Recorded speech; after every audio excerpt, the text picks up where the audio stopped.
Welcome back. બુલેટિનમાં આગળ વાત કરીએ તો બોટાદના રાણપુરમાં ભાદર અને ગોમા નદીની વચ્ચે ઐતિહાસિક રાણાજી ગોહિલનો મહેલ છે, જે ગુજરાતભરમાં રાણાજીના ગઢ તરીકે પ્રખ્યાત છે.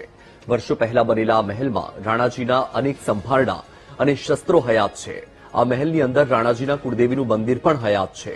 દરરોજ અનેક પ્રવાસીઓ આ મહેલની મુલાકાત લેવા આવે છે, જેથી સ્થાનિકો અને આગેવાનોએ આ ગઢનું ડેવલપમેન્ટ કરવાની સરકાર પાસે માંગ કરી છે.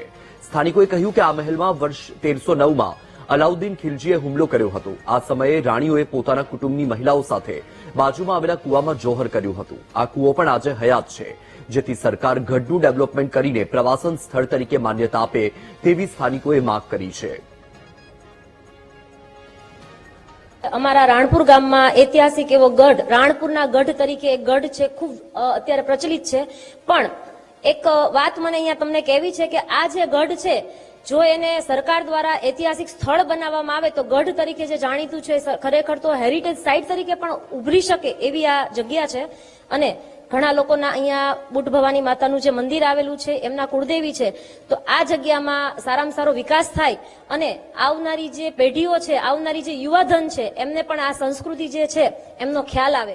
ઐતિહાસિક સ્થળ છે અને ગુજરાતની અંદર આ એક જ એવું સ્થળ છે કે જ્યાં રાણીએ જોહર કર્યું હોય.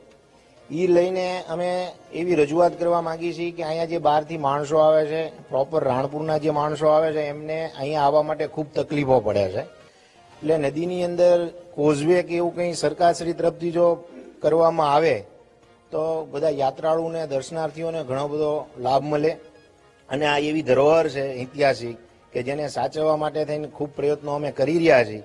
પણ સરકારશ્રી જો અમને સપોર્ટ કરે અને અહીંયા કોઝવે બને એવી અમારી ખૂબ લોક માંગણી છે. કોકિલાબેન વ્યાસ કરીને મિનિસ્ટર હતા, બહુ વર્ષો પહેલાની વાત છે, કોંગ્રેસના સમયમાં.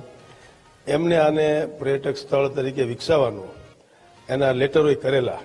પુરાતત્વ ખાતા અને સરકારશ્રી દ્વારા આનું મેન્ટેનન્સ થાય, કોઈ નદી ઉપર બ્રિજ થાય, આવા બધા પ્રોજેક્ટ મેં સાંભળેલા. પણ ત્યારથી આજ દિવસ સુધી આમાં કોઈ સરકારનું ધ્યાન પડ્યું નથી.